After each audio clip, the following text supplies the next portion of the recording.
हर बाज की जिंदगी में बढ़ते उम्र की मोड़ पर एक ऐसा समय आता है जहां उसके सामने पहले दो रास्ते सरल और तुरंत समाधान देने वाले होते हैं और वहीं तीसरा रास्ता कठिन और पीड़ा देने वाला होता है। लेकिन बाज पीड़ा चुनता है और यहीं से शुरू होता है बाज का पुनर्जन्म।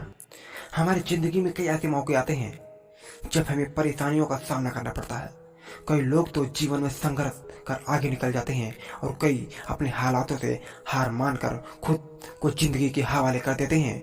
ऐसे में हमारी जिंदगी और हमारा खुद का कोई वजूद नहीं रहता है। दुनिया उसी को सलाम करती है जो अपने कलाम खुद लिखते हैं। सिर्फ इंसान ही नहीं, कुदरत में हर प्राणी के साथ ऐसा होता है।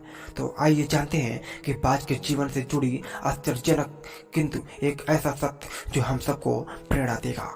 बाज लगभग 70 वर्ष जीता है, परंतु अपने जीवन के 40 वर्ष में आते आते उसे एक महत्वपूर्ण निर्णय लेना पड़ता है। इस अवस्था में उसके शरीर के तीनों प्रमुख अंग बेअसर होने लगते हैं। पहला, पंजे लंबे और लचीले हो जाते हैं और शिकार को पकड़ने में कमजोर हो जाते हैं। दूसरा, चोंच आगे की तरफ मुड़ जाती है और भोजन निगलने में मुश्किलें पैदा होने लगती हैं। तीसरा, पंख भारी हो जाते हैं और सीने से चिपकने से कारण पूरे खुल नहीं पाते हैं और उड़ाने सीमित कर देते हैं। भोजन ढूंढना, भोजन पकड़ना और भोजन खाना, तीन प्रक्रियाएं अपनी धार खोने लगती है।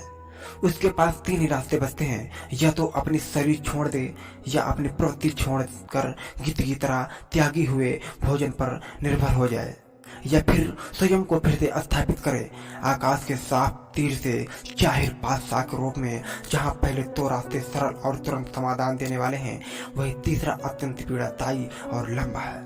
बाज उनमें से पीड़ा चुनता है और स्वयं को फिर से स्थापित करता है। वह किसी ऊंचे पहाड़ पर जाता है, एकांत में अपना घोंसला बनाता है और तब शुरू होता है पूरी प्रक्रिया।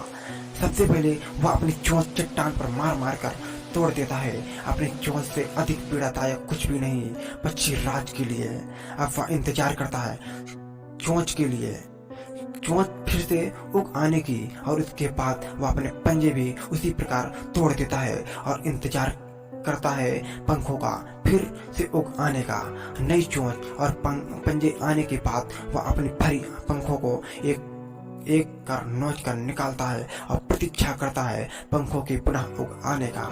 150 दिन की पीड़ा और इंतजार, और तब उसे मिलती है वही भव्य और ऊंची उड़ान। इस पुनर्स्थापना के बाद वह ऊर्जा, सम्मान और गरिमा के साथ 30 साल और जीता है। आपने कई बार ये सुना होगा, भगवान भी उसी की मदद करते हैं जो अपनी मदद खुद करता है। आज आपको इसकी मिसाल मिल गई होगी। जैसे बाज संघर्ष करता है 150 दिन और भगवान उसका संघर्ष बेकार नहीं जाने देते, उसको नई जिंदगी देकर शुरुआत कुदरत हमें सिखाने बैठी है। जैसे पंजे पकड़ के प्रतीक हैं, चोंच सक्रियता और पंख कल्पना को स्थापित करते हैं।